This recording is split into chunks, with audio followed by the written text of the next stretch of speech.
we're at the Visitor Center Museum at the Washington Crossing State Park. This park commemorizes General George Washington's crossing of the Delaware River in the winter of 1776, where he crossed the river with the rest of the troops in the American Revolution and defeated the Hessians in a battle.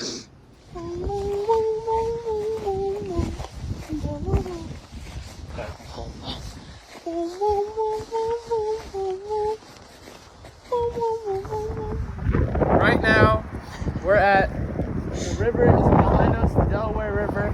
This is close to the location of where George Washington and his army is supposed to cross the Delaware River. So, earliest known records of the area indicate that a ferry crossing between Pennsylvania and New Jersey was established here around 1700. At this location, a ferry was used for both commerce and transporting passengers across the Delaware River. General Washington chose this strategic location to cross the Delaware River as he believed it would allow his troops to cross without detection. After successfully landing in New Jersey, the Continental Army engaged Hessian and British troops in battles of Trenton and Princeton. These battles were the first turning points of the American Revolution. Victory or death. In 1776, George Washington and the Continental Army suffered many defeats. This was lowering morale of the Continental Army, and many of the soldiers' enlistment contracts were almost up.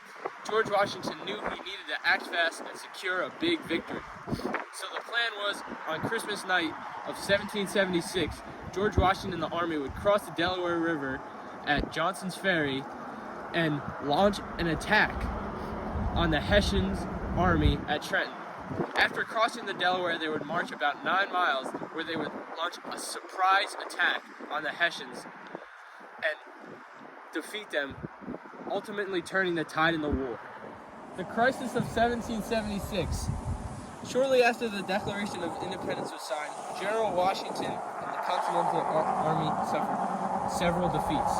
On August 27th, they were defeated at the Battle of Long Island, then defeated at the Battle of New York City, followed by the defeats at White Plains, Forts Lee and Washington. Morale was shrinking, and casualties from battle and disease were rising. Many enlistments would soon expire, and few people were willing to rejoin the Continental Army.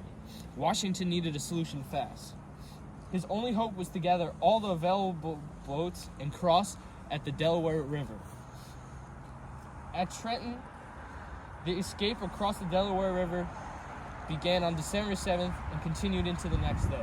Fearing an enemy crossing, Congress fled from Philadelphia, and the British were convinced that the Continental Army was failing.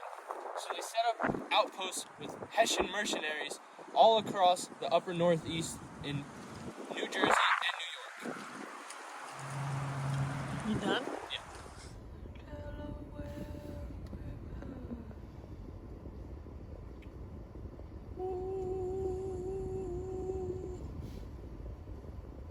Alright, so I'm here with Mark Sarek. So Mark, tell us a little bit about what you do here at the museum in the park. Well, I'm a resource interpretive specialist, which is a fancy way of saying historian. And I work here at the museum, Visitor Center and Museum, here in the middle of the New Jersey park.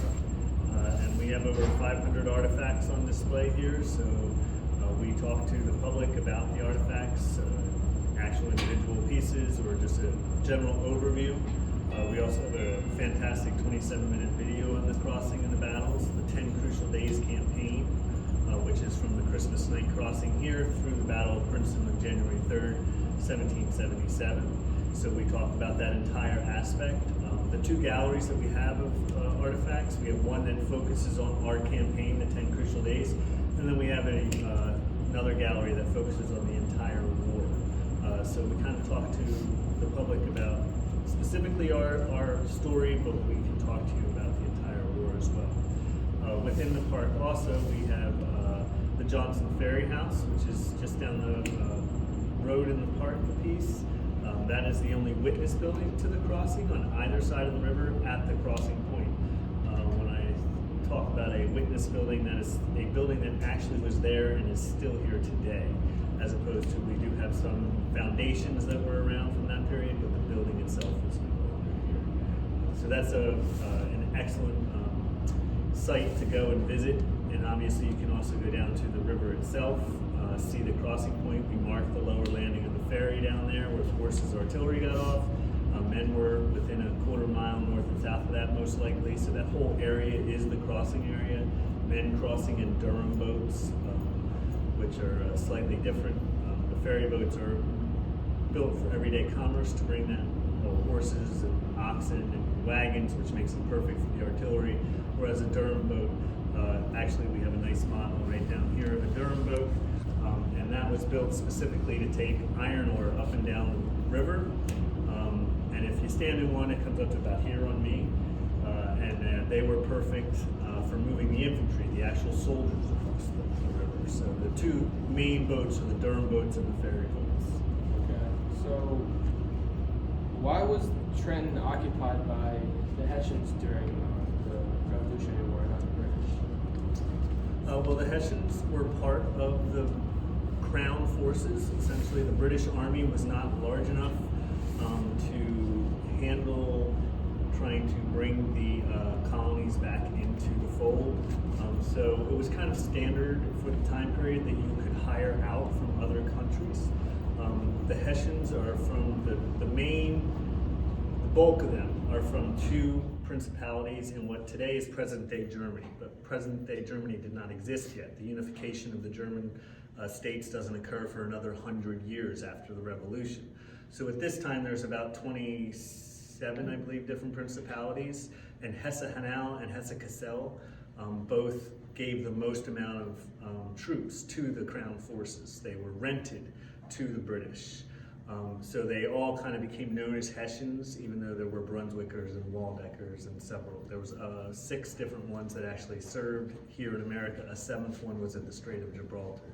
So the Hessians are part of the Crown forces.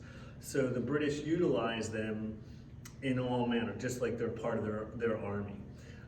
It may have been that they were put kind of out on the outer defenses or outer garrisons, just because it's nicer to keep your own troops closer to your main base of operations in New York.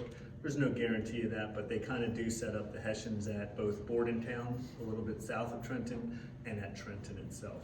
So just the way that General Howe, the overall British commander, decided to put his forces out there. Okay. Earlier when we first met, you mentioned that there was like a sort of myth around the Hessians, that they were all completely like drunk and like didn't know what was happening. So could you just kind of talk more about that? So that is a myth that's attached to our story. It's been attached to our story almost out of the gate.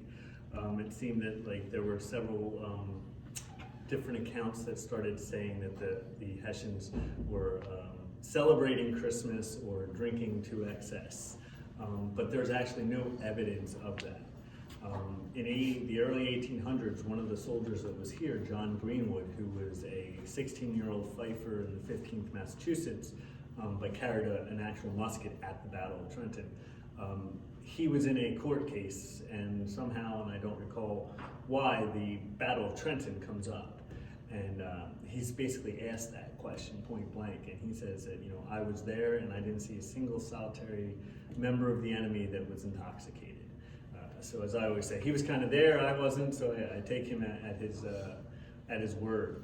How that story started, we don't know. I mean, there's theories to that.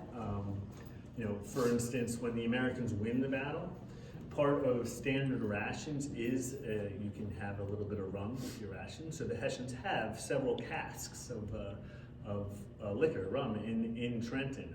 I believe Washington states that there was about 40 different casks that were captured.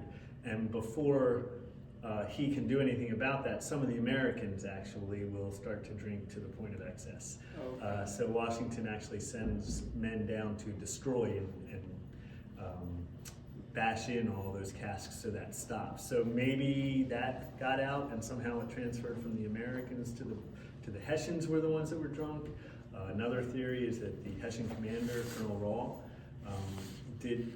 was known as a bit of a drinker, and he was playing cards that evening and probably had a few drinks, and some people claim that he was intoxicated, so maybe it went from him to the whole garrison. We don't know how that myth actually started, but there's no evidence whatsoever that it is true.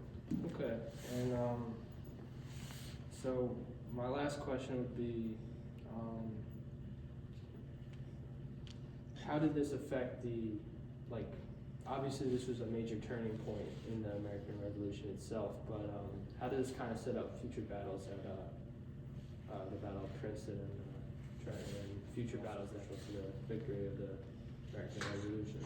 Well, the real key of our entire 10 Crucial Day campaign, which is the Battle of Trenton, Second Battle of Trenton, and the Battle of Princeton, obviously starting, as I said, with the crossing, is that it's a morale turning point. Prior to this, Washington had lost battle after battle after battle. And both Americans and British thought that the war was pretty much over.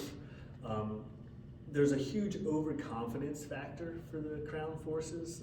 They really don't respect the American forces that much, to the point that one of General Cornwallis's officers, a Hessian officer, states that General Cornwallis is in Perth Amboy about to get on a ship to go back to England to be with his sick wife for the winter. And he says that he will return for the spring campaign if there is to be one. They are so confident that they have beaten the American forces that they don't even know if Washington will have an army in the spring.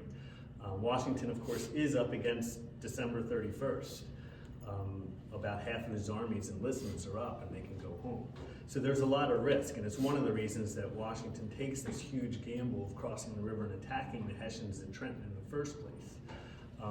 And that victory gets people kind of, oh, maybe we can do this. And then by following that up with Second Trenton or the Battle of the Assunpink and the victory at Princeton, it really revitalizes that American spirit to say, hey, we can beat these guys. Washington actually will have the Hessian prisoners paraded through Philadelphia because people thought they were invincible. They had defeated us at every turn.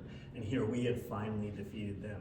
So that morale boost gets people to join the army, recruitment increases, and that allows him to maintain an army in the field, which is really Washington's goal. He would love to win battles, don't get me wrong, but the reality is he recognizes over the course of the war that just keeping a army in the field that can cause trouble for the British and elongate the war and make the British army as well as the British population back in England tire of the war, he can win a war that way if he needs to. Mic check.